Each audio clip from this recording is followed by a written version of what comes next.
Chinwag podcast. My name is Trish. Susie. And Susie has like a pile of notes here to talk about. And I have absolutely nothing prepared. So this is going to be another one where we wing it. We're good at that. Yeah, so it's November, and it's what you actually call the in-between month. Yeah. So, it's fall, it's almost winter, the summer's over, we're preparing for winter, so it's just kind of a little bit dreary right now. The leaves have come down, the trees are bare, it's kind of damp. But it's actually, 11 is an awesome month. So we'll talk a little bit about the numerology of the 11th month and the 9th universal year. And we're going to talk about a little bit about witchiness, darkness, and, some of the words that make us uncomfortable. And we'll go through some topics that maybe make people uncomfortable. November, just a few things that come off the top of my head. November, Samhain, when it's translated, actually means November. It means the month of November. So when we did Samhain Eve, October 31st, it's the eve of the month of November. So Samhain actually does carry right through the whole month of November, technically, because that's what it actually means. So it's something that we're embracing, is that dark period of time. Another interesting thing that I heard years ago, it's more like a northeastern United States saying, where November is the month of grace. And it's because you have this sort of in-between period where you don't have to mow the lawn anymore. You don't have snow yet to shovel. Your garden is done. So it's sort of like this period of grace where you get to just relax for a month. You don't have the big holiday of Christmas coming up. So I thought that was really interesting. It put a different spin on November for me, because I always used to hate November. Now it's kind of one of my favorite months, actually. Yeah. That's awesome. Yeah. Yeah, I never thought of it that way. And it's also the time I start thinking about, using the things that I've harvested. So making tinctures, making salves, starting to think about some crafts that I want to do. So yeah, it is a little bit more relaxing. Yeah. Yeah, there's not that pressure yet. And we're not going to talk about December. No. That's for another podcast. Yeah. Yeah, so the 11 in numerology, 11 is a master number, so it holds a higher vibration. And it's really about spiritual insight and really honing into your intuition. And of course, during Samhain, this time when the veils are thin, it's a great time to be doing divination and to be connecting with your ancestors, connecting with any deities that you work with. And it's, like you said, you have time now, so you can do more of that introspective work. You can start to relax. So I really love that you brought that up. Mm-hmm. So it's a 9 universal year. So that's about letting go. It's about conclusions and finishing. So being an 11th month in a 9 universal year is really juicy. It's really a powerful time. So I would encourage everyone who's been doing some meditation, doing some divination, to really hone in and use this time, use November to prepare yourself for December. And, it's a busy time. And really relax and really lean into it and think about the things that you want to get rid of. So I know, like in January, everyone does the resolutions and things like that. But it's really about letting go and then bringing in. So what do I want to get rid of? What do I want to bring in? So it's a good month to think about things like that. On the topic of divination, I had offered on my account, Hearth and Hawthorne, on Instagram. I just put it out there as like, if anybody wants a free 3-card reading, let me know. Just, click yes or no on the post. And then I had more than I expected. So I had to cap it off because I was like, oh, maybe one or two people would reply yes to, but I had more. So I thought, okay, well, people are really interested in this. People are feeling that time of year where they feel like the answers are close, but they don't know how to get to it. So so far I've done 2 because I'm limiting myself to 1 reading per day. But I've done 2, and they've both been, the feedback is that they've both been really bang on and helpful. So yeah, I've been really enjoying that. That's awesome. Doing that for other people. So yeah. That's great. Yeah. I recently shared a reel, I think on my Kailiak's Table Facebook page. It's a lady, she's a tarot reader, and she's a crone like we are.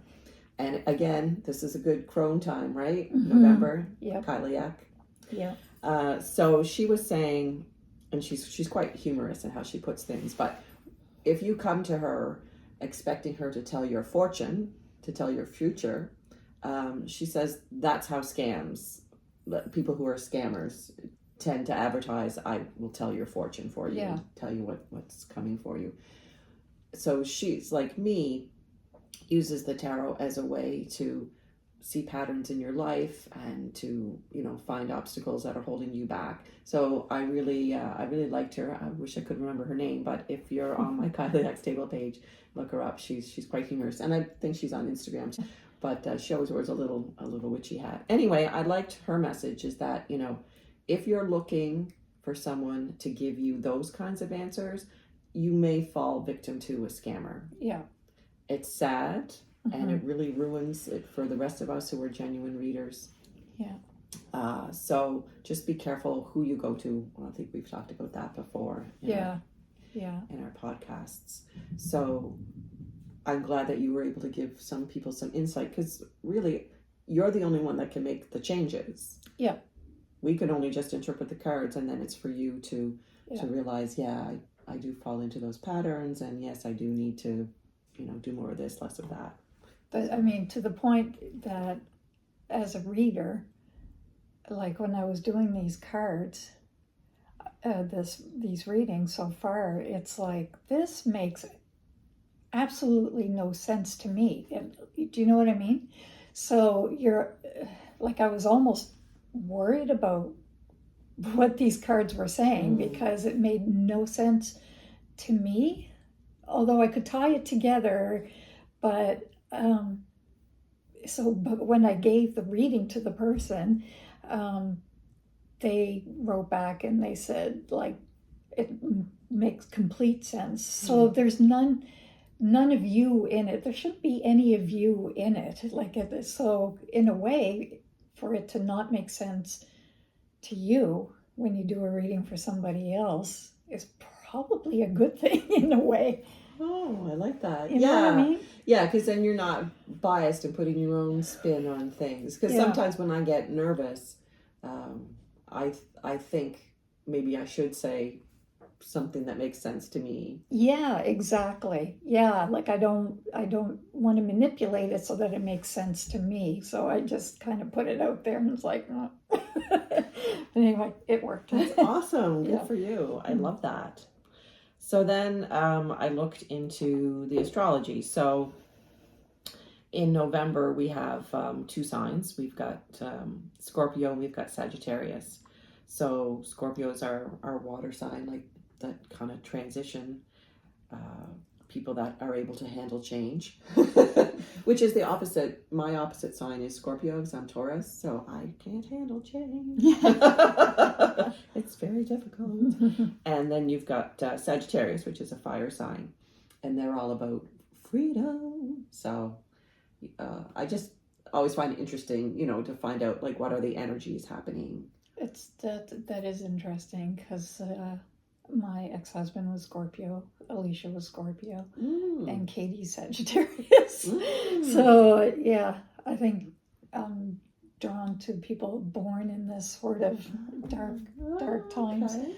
Yeah, as far as partnership and that kind of thing goes. Yeah. Interesting. Yeah. And of course, we are in the Mercury retrograde, Mm-hmm. and I had quite a time with some computer issues this week. Oh my God, this week has been stupid. So you had computer problems? Yeah, well, sometimes I wonder if it's me, but I find like the beginning of the Mercury retrograde is a little wonky for me. And I'm usually okay with, because I was born during Mercury retrograde, so I'm usually okay with that energy. But when it comes to computer things anyway, it's like, Yeah. ay.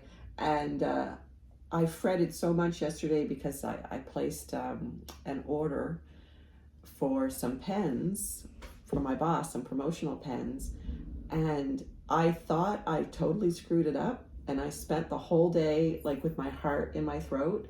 Oh, really? Because another thing about Mercury retrograde is like communication and contracts and things like that. Until I got home and I just went, Suzanne, why don't you just think about this for a second? And I realized that what I did was correct. I just, in my mind, decided it was wrong. Mm-hmm. So Mercury, you can yourself, because you're driving me crazy. Yeah. So yeah, you have to really stop sometimes and just say, is it me or is it what's going on? Yeah. I had that like the last few days. Like I was just texting with Katie. It's like these last couple days have just been absolutely stupid. Like nothing was working. Like it's just like I felt like I was like fighting against something, and I didn't really think about Mercury retrograde, but now that makes sense. Yes. So again, then I go to my witchcraft and I say, now what can I do, right? So every time I feel out of control, I say, what can I do as a witch to bring this back to center, right? Mm-hmm. So I had to do some breathing, a little talking to myself, but there's like some other things that you can do, just meditation, light a candle. It doesn't have to be anything elaborate, but anything that just brings you back into yourself and not so much up here. Well, I also wanted to get some thoughts from you, because as I was saying to Trish before the podcast, whenever we have these discussions, because I'm a Taurus, she's a Aries, and I'm Earth, she's fire, so we can play off of one another's energy really well because we have those differences. And I always learn so much when I talk to Trish, because she's very thoughtful.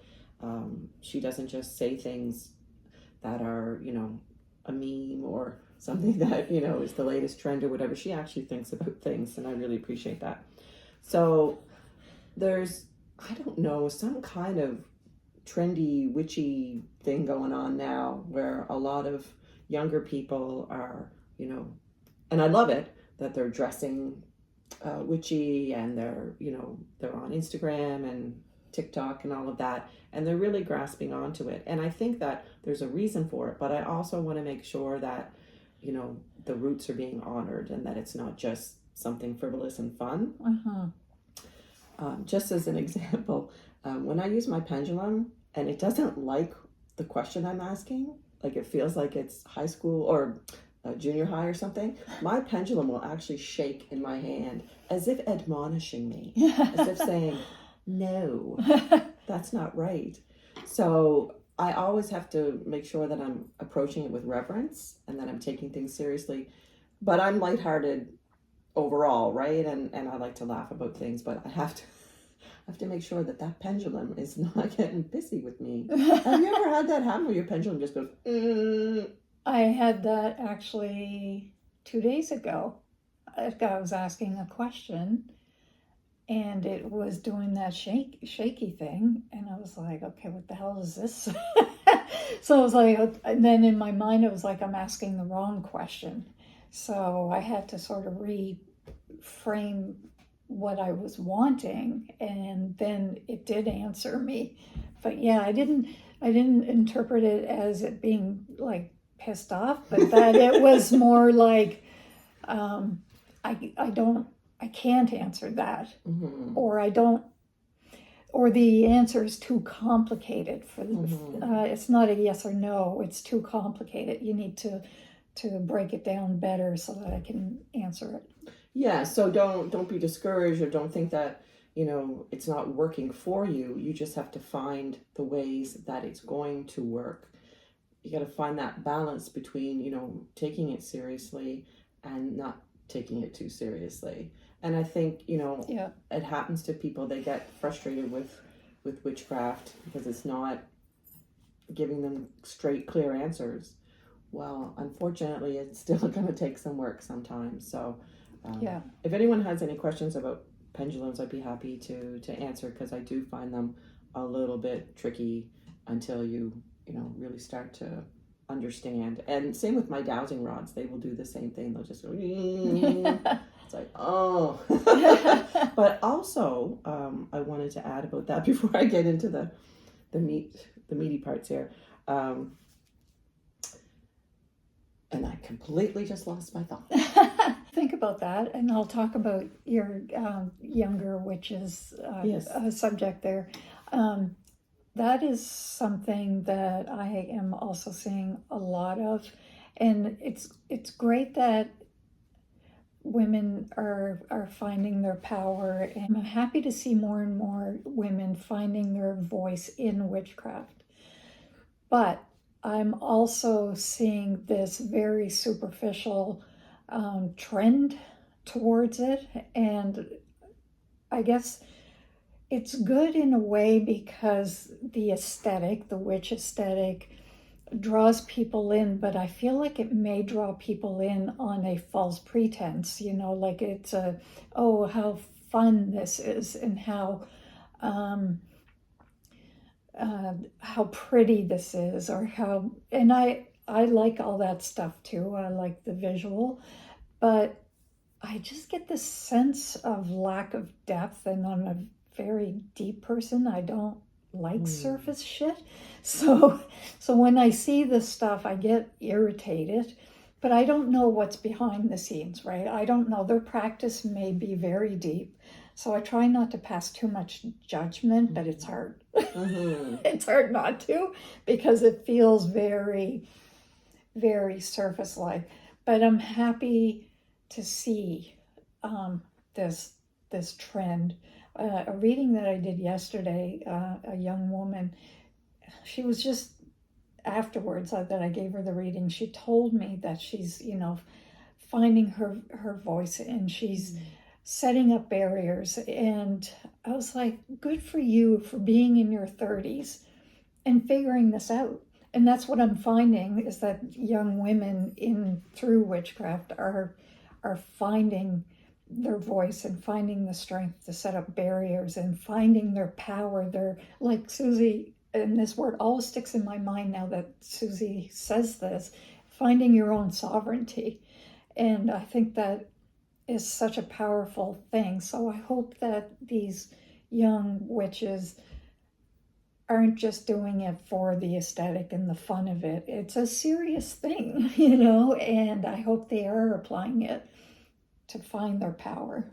Yeah, I mean, it may just be like their gateway in, right? Yeah. So, yeah. And I think naturally people will fall away if it's not authentic with them. Then they'll just go on to the next thing. Yeah. So I don't mind that. Anyway, I remembered what I wanted to say. I was asking Pendulum about somebody, and sometimes someone is so well protected that you can't get into their space. And I think that's what happened, is that it just, and I felt it. I felt that person was just blocked off and I couldn't get in. And that happened another time with my dowsing rods, when I was asking a question, and it was like, just leave it. Just don't go there. Oh, okay. Was kind of so it's not just like yes, no thing for me. Yeah. It's also impressions that I get. Yeah. So I got just, back off. And if you don't, then you're leaving yourself open to maybe getting a psychic attack, right? So don't interfere when you get those messages. It's for a reason. Yeah. Yeah. Yeah, I agree. Yeah. So I wanted to bring some things up so that Trish could give her opinion on it. So when I was thinking about November and darkness, and for me, darkness is not evil. Yeah. Although there is the concept of evil, which, you know, I like to talk about from time to time. So when I was thinking about things, so like fire, so I was looking at the elements. So fire, it brings warmth, it cooks your food, but fire is also very destructive. Mm-hmm. So it gives and it takes. Mm-hmm. Is it evil when it burns your house down? You know what I mean? Like, so it's not evil, but it can be part of an evil act. Weird. And same with water. Water is also life-giving. But, you know, when I'm swimming, I'm very mindful that as healing and as wonderful as I feel, it can kill me. I could drown in that water. The water is not evil. No. And so, you know, earth, life-giving, but you can also die in a mudslide or get sucked into one of those sand pit holes like we used to see in the Tarzan movies. But you get where I'm going, right? So, you know, air is life-giving, but it can also kill you. So is there evil inherent in everything? Like, is there good and bad in everything? You know, fire gives life, fire takes away life, or, you know, so in us, we also had that duality, right? So say I'm home and someone breaks into my home and they come at me. So I grab a knife or whatever and I kill them. Is that wrong? Is that bad? Is that evil? Not in my opinion. But, right, if that person came in my home, I didn't like them, I stabbed them. Yeah. That's a different story. And I don't mean to make light of things, because I'm sure people have been through some horrible things, but it's just, I'm interested in that duality that is in everything. What do you think? I feel like only humans put an evil spin on things. There is that darkness, there is that light and that duality. And like you said, fire destroys. But when fire destroys, like say naturally in forest fires like we've had this summer, some of them were actually evil acts because some of them were because humans purposely set them, and some of them were just natural acts. So why does one make it evil and why one doesn't make it evil? But when fire goes through naturally through a forest, it regenerates. It actually feeds the earth for new growth and that kind of thing. I just feel like we put this evil spin, and I feel like it really comes from a lot of Christian brimstone and fire and guilt, right? Because the whole Satan, the idea of Satan being evil is a Christian thing. Satan was just an ancient forest god, you know, and there was no evil necessarily in that ancient forest god. Did he kill? Yes. But did he also regenerate and provide life? He also regenerated and life grew from that. So there's this concept of evil that we put a spin on. So, because animals don't have that. You know what I mean? Well, my cat can be quite cruel when it plays with its prey, but that's not evil, though. No. It's just, that's us putting a spin that it's evil. We don't know what goes through the mind of a cat. Like, are they doing this purposely? Is there a reason for them to be doing that besides cruelty? I feel like it's not a cruelty purpose. Is it a natural thing that they do? I don't know. I have no idea. Well, yeah, I mean, it's play, I guess, which is a form of honing your skills or you know, learning how to kill. Yeah. But when we think about throughout the centuries, right? We've always been very violent. Uh-huh. We've always been cruel. Mm-hmm. We've always, done horrific acts upon one another and upon animals and upon the earth. And I just don't know how we're going to evolve past that, because it's 2025 and we're still killing one another. We're still raping. We're still doing terrible things to Mother Earth. Uh-huh. How do we evolve past that? I don't know. Well, I'm grateful for the people who are out there, like the warriors, right? Mm-hmm. So whether you're an activist for the environment or you're a spokesperson for, cruelty against animals, I really praise you and I bless you. I guess in my own little way, I'm a steward of the earth, but I don't feel like I can really change a lot. It's hard as an individual, but you can take care of your corner of the earth, right? In your circle of people, and that does spread. When you were asking, like, how do we evolve past that? When you think of wild animals, there's no sort of concept of evil. There's just them being wild, and we are civilized. We are evolved in different ways from animals. But I think what a big issue is that we've become so disconnected, and so afraid of being wild, and that's what I love about November. It's a bit wild, and I think we're afraid to embrace that wildness that we have, and we're so afraid of darkness. But like Susie said, we all have that in us. We have that darkness, but that doesn't mean we have evil. But the disconnection between our heads and the call of the wild and the call of the darkness, there's this conflict that happens that causes this friction, and you can't suppress it. You can't keep suppressing that.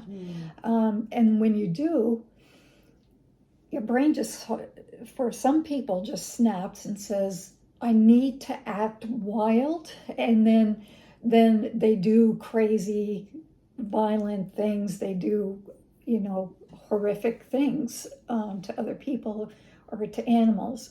So I feel like there's we are so disconnected, and I know a lot of people that do bad things also have chemical imbalances and physical issues.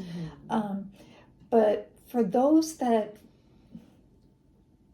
as a society, I think if we just embrace the darkness a little more spiritually, that would sort of satisfy this part of us that feels wild, that needs to run in the woods, that needs to commune with spirits, that needs to put their hand on the earth and feel the pulse of Mother Earth, to smell the rotting leaves, to feel the mist on your skin. Like, all these things are part of what I feel November is. It's that feeling of the Kaliak, the old crone that has this immense freedom in darkness, and that's where we're disconnected. And I think we're disconnected on the other side too, like on the light side. We're just, as a society, as globally, we're so disconnected from the spirit web, and we're missing such an important component of what makes us human. We've become machines almost, and of course we're going to snap. And I just feel when humans became civilized, that's a lot of where that whole rise of evil came in. I don't know if that made any sense. It absolutely did. And, because we're women, then we think of it from a woman's point of view. Every time a woman tried to be feral and wild and free, we were just vilified. So when you look at, through history and through mythology, we've got some really wonderful examples of warrior women who were just made into caricatures. Yes. And, even the hag, we've reclaimed the word hag and crone and witch. Yeah. And, if you said that out in public, people would just go, they'd recoil from that, right? Yeah. Like, ew, witch, ew, hag. Yeah. No, it's reclaiming who you are inside, your wild, feral self. And there's so much wisdom and so much, just for me, there's a lot of sensuality in reclaiming who I am as a woman. Yeah. It's just for me. It's not for anyone else. Yeah. I don't need to get that from, how I dress or how I act or, what you see in me. No, it's very private to me, my sensual witch self. Right. And what I do in my own practice, it's really sacred to me, my sacred space, and I really don't need to show it off. I don't mind the aesthetic. I like to scroll through Instagram and Facebook and see what people are doing and all the pretty things, for sure. Yeah. But at the same time, the really dark, deep work that I do is super private. Yeah. And that's really, really interesting that you said that, because you know me, I like to do reels and I'm such a visual person. But last week I did a reel, I posted it, and I was like, it cannot convey the deep magic that was happening in the moment. And I found it was doing I was doing that moment a disservice, and it felt almost disrespectful. And I had an epiphany. I was like, I don't want to do these anymore. I don't want to do these anymore. So I actually closed that account because I felt like I could not convey what was happening. I feel like if I wrote it out, it would be maybe better, but I don't even know that. There's not words to express that feral magic, that dark magic, that deep shadow work that you're doing. There's no images because it doesn't capture what you are experiencing, what you are getting from spirit, what you're getting from the earth. Like, it just doesn't capture any of that. So when I rewatched the reel, I was like, this is crap. I was like, I can't do it. And the reels that I do like to put out, it was too surface, and there's so much of it on the internet that I was like, I'm just adding to noise, and I don't want to do that anymore. So I closed that. That's amazing. Like, you're bringing tears to my eyes, not because it's sad, but I will get teary when something is really real to me. Like, that's so authentic. Like, that's amazing. Like, I love that. See, you can express things that I think, but I can't always get them out. You're much better at that than I am. You don't think you are, but you are. She's looking at me like, what are you talking about? And I'm always stumbling over words. So I don't know. Oh my gosh, that was amazing. See, I knew we'd find some really cool stuff when we were talking. Yeah, I mean, I really want women, and men too. Well, obviously, I want everyone to feel good and to be their most authentic self. But for women, I really want you to find your voice, and it does not have to be out in public. No. It can be like what Trish said, right? She found her voice within herself, in her space. That she could say, this is mine, this is me. I don't need to share it because I really can't convey how this is making me feel. And I really get that. but I really admire the witches that I follow on Instagram and Facebook, because they can get out the things that I want to hear. Like the lady that, you know, was doing the tarot reading, she's like, don't come to me if you want to tell your future.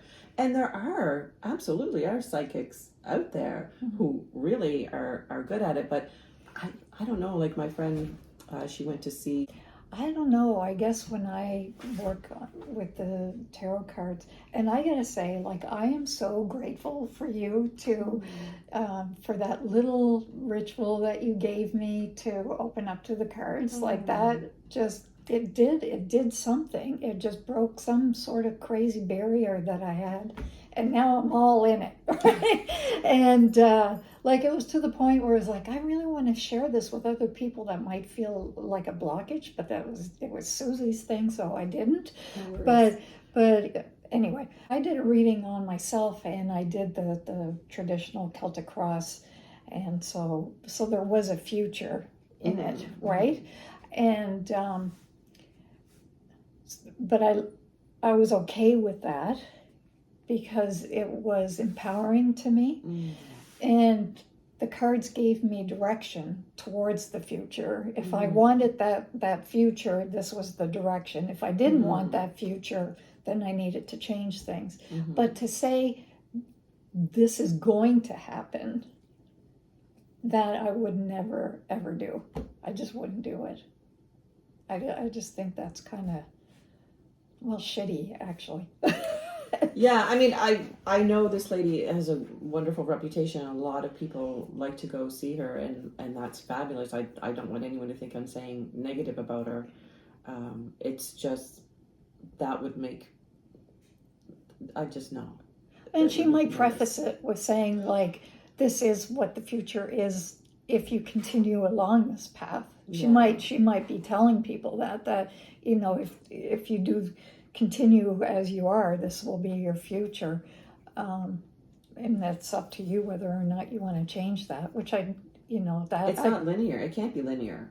No, nothing is linear. It's fucking chaos out there. Yeah. So, yeah. I just feel like I feel so many shifts in timelines that, you know, I allow myself, if I think this today, I allow myself to think something different tomorrow. Like I'm not tied to, certainly as a Taurus, we do get tied to our thinking and our ways, but I really try to be aware that there's so many shifts and fluctuations and things are not linear. I'm not a black and white person. No, me neither. People who are just like so definite. Yeah. Like, this is the way. Yeah. It's like, really? Who said it? I'm like that for like mundane things. I'm very sort of set in my way with mundane things, and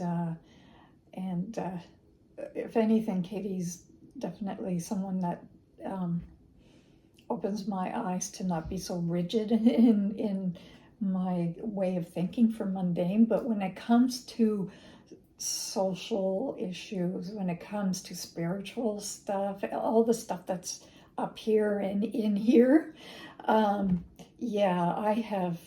am so fluid with that.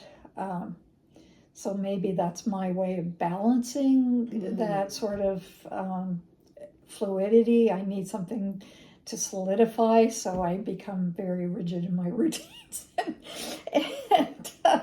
And you know, I'm trying to also not be that way. Well, that's self-awareness, right? Yeah.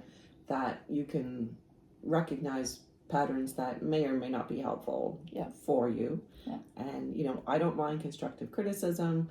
I don't mind hearing other people's points of view. But I'll tell you, if you tell me I'm wrong, that's probably not the way to go about things. No, that's wrong. I'd be like, we are definitely not going to be friends. So there's a couple trigger words for me, like lazy. Do not call me lazy. I'm a very hardworking person. I can be lazy. And you know what? It's called self-care. So, you know, and selfish is another trigger for me. I'm not a selfish person. If I'm acting selfish, it must be for a reason, because I need to put the brakes on things. So it's your interpretations. Doesn't necessarily ring true for me. So labels, no. No thank you to labels. So again, I'm just encouraging people to find your voice, find what works in your space, in your way, your time. Don't worry about, keeping up with other people, or, what's the latest trend on TikTok. Don't worry about that stuff. But there can be gateways in, right? Like, you start out with an aesthetic, or you start out, with a few books. Maybe they're light and fluffy, get into some heavier stuff later. Don't worry about it. Yeah. You don't have to dive right into something, dark and juicy. No, that's, and if you do dive into that, I feel like you don't have the foundation to keep you stable. What do they call that? Spiritual psychosis, right? So if you don't have that sort of knowledge, skills built within your practice, if you're going right into that deep, dark, heavy stuff, you can drive yourself crazy with it. And you can go into like a psychosis with it. So I think it's really important to start slowly, but also feed yourself a little bit of that darkness, that shadow side of things, because you want both foundations to be stable. Yes. So don't just do the love and light and fluffy surface aesthetic stuff, and also don't do the dark and angry aesthetic stuff either on a surface level.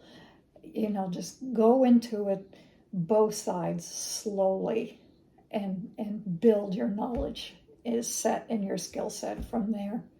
I love that. Yeah. And that's why it's good for some people to join groups like the Temple of Witchcraft or a Wiccan Coven, because they help to give you the foundation and the guidelines and the steps to take, right? Yeah. So, the first time that I did a journey to the three worlds, the underworld, the middle world, and the upper world, someone's like, well, what if I get trapped in the lower world? I've heard people can get trapped there. And I'm like, what's going on here? So it puts fear into you, right? Like, I was like really nervous. Like, what do you mean I'm going to get trapped in my own mind? Like, it's some kind of maze? What's going on? Yeah. In a way, I understand it. It's not you're physically trapped in there, but in a way, if you're experiencing something when you're doing these journeys that is either really powerful or addictive, so something, you really enjoyed that time in that realm, that you're not really trapped, but you are trapped because now you're addicted to that feeling that goes with it. So you keep wanting to go back and you keep wanting to do these journeys. Be very level-headed about all this stuff, right? Be magical and open, but also be level-headed. And that's the duality, right? Exactly. Yeah, you have to approach things from both ways in a very balanced way, I think. Yeah, I mean, it sounds corny, but balance is really the key to everything in your life. And if you're feeling out of balance, out of control, find someone to talk to, or, find a good YouTube video to watch, like Two Hags Chinwag podcast or something. But seriously though, to me, again, witchcraft, it's about sovereignty, it's about self-control, it's about self-mastery, and you do it your way. And, like Trish said, there are things that are addictive. Like, people get addicted to running, right? They get Mhm. addicted to those endorphins. Mhm. So, it's not always bad things that you get addicted to. Yeah. You can get caught up in things. So it's anything that starts to take control of you and you're Yeah. not in control of it. Yeah. And so come back to center, find, someone to talk to. Yeah. I've never had much success with traditional talk therapy, but certainly there's lots of people in the spiritual community that have helped me out. Yeah. And I think, that your first clue, if you think you don't know whether or not you're not approaching things, is if it's affecting your daily mundane life. If you're always out there, and your focus isn't good or whatever, I feel like that might be a little unbalanced. So sort of take a step back a little bit, pause, really digest what you've learned so far. Don't rush, God, I mean, like, I'll be 60 in like 5 months. Susie's 62. Thank you. 61. Oh, sorry. Right. Oh, I was thinking I was 60 and you were 2 years older. Anyway, 61. So, it took us this long to feel comfortable in what we're doing and feel powerful. Because I know I do now. Do you? I do. Yeah, I feel so much better now than when I was just like, I felt like I was kind of lost. I never felt like I fit in. I never felt like I had the answers to things, and I didn't really try to fit in. You do to a certain extent, but I never thought that I should be like this or Right. It never worked for me when I did. So why bother? But things like shame and guilt and regret and jealousy, those are so detrimental. And those are traps. Yeah. Please don't fall into that trap. There are things in my life that I know if I talked about them in public, people would be like, no. Yeah. That's wrong. Yes. And, a very wise friend of mine once said to me, she said, Susie, it's only a sin if it makes you feel bad. Yeah. And she's not talking about killing someone or something like that. She's just saying, like morality, right? Like what some societies consider immoral, other societies are quite free about. So it's up to you. Don't do things that are going to make you feel bad. Like that makes no sense, right? Yeah. So I always ask myself, am I going to regret this? Is this the right thing for me to do? And I don't often talk about it with someone else first. I ask myself. Right. Yeah, I think there's a little bit of danger in that, in the sense that there are sort of ultimate truths, you know what I mean? So some people may not feel bad for hurting other people purposely. You know what I mean? Yeah. So I don't know if that I would stop questioning at that point. It's like, does this make me feel bad? No. Okay. That's a good starting point, but I also feel like, does this also balance, does this fall in line with a universal sort of truth, I guess? Because humans, that's what has made us evolve.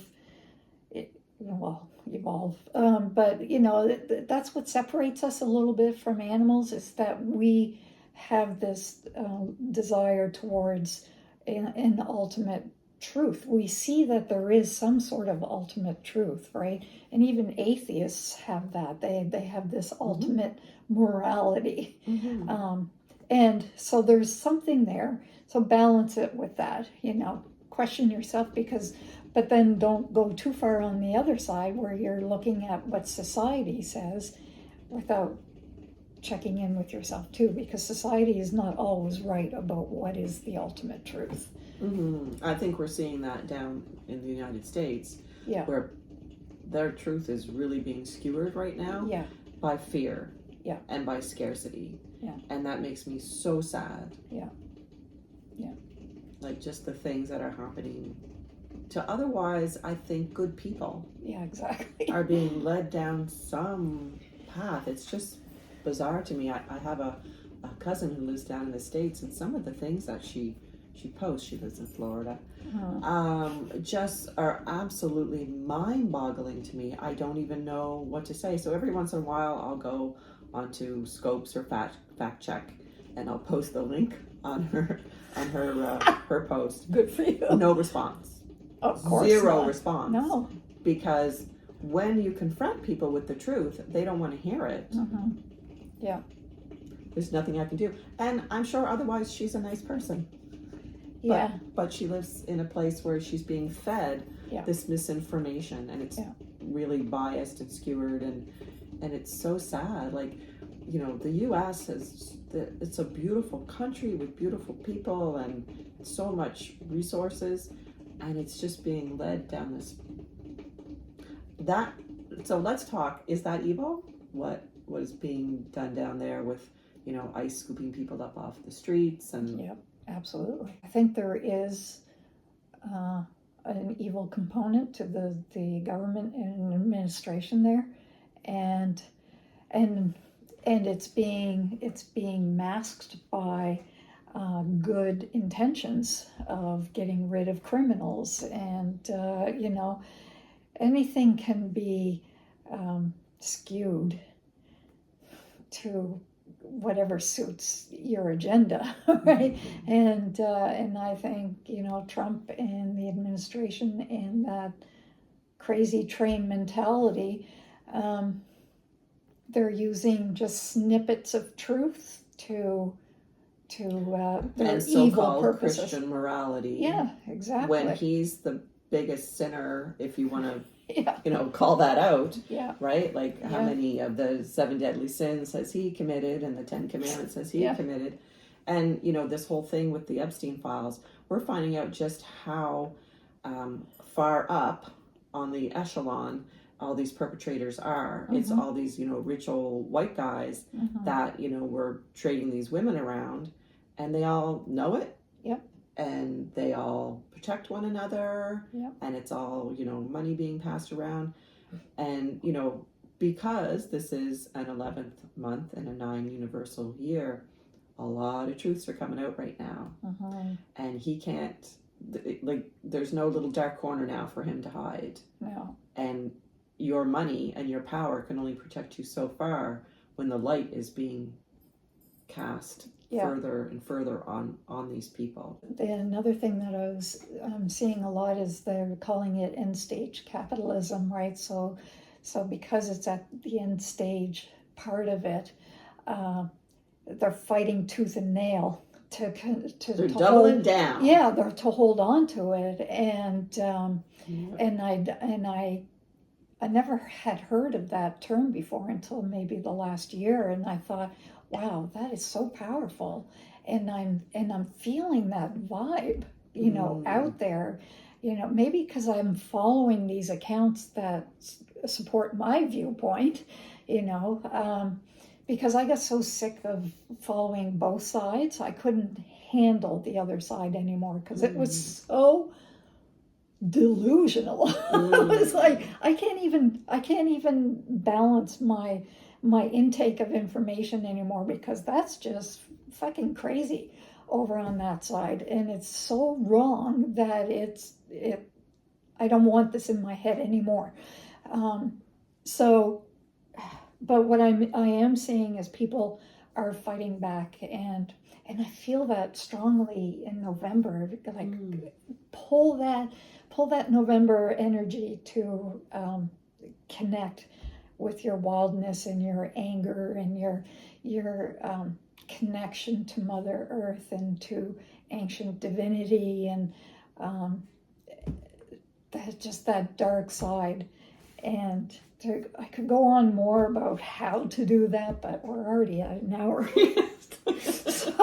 so I don't know. Yes, I don't have any notes. You did okay? Yeah. I had no notes. I just in conclusion with November and the crone time, the Kailiak, just really lean into your ancient roots, your ancestors, all these women are behind you. Mm. And on the other side, while they still retain some of their character, there's not the judgment and the, you know, the biases that we had in this lifetime. They're able to see, you know, the bigger picture, Mhm. and they know that we're human and we need sometimes to run with the wolves and howl at the moon and to get angry. Yeah. Like, I always feel very backed up by, you know, my mother and my grandmother and all of that when it comes to standing up for myself. Yeah, I love that. I love that because that is definitely a November feeling too. Those ancestors standing behind you, those coven of women in the spiritual world, you know, they're all surrounding you when you connect to the spirit world and to divinity. And like Susie said, they don't have that evil side. They are very neutral. They're very, they know what light and dark and shadow is, and there's no opinion on it. It's all real and it's all necessary. Exactly. Yeah. It's what we're meant to go through in this life to learn our lessons, so that we can make a conclusion. And well, I just want to die a happy old crone. Yeah. No regrets. Yeah, I can't wait, Pete, to there. be an ancestor. Yeah, it's gonna be so cool. Yeah. Awesome. Yeah. All right. Okay. Well, thanks for being Thank with you. us. Yeah. And as always, we love to hear your comments and your questions. And you know, we really, really appreciate you being part of our community. So have a wonderful November. Yeah. See you next month. See you.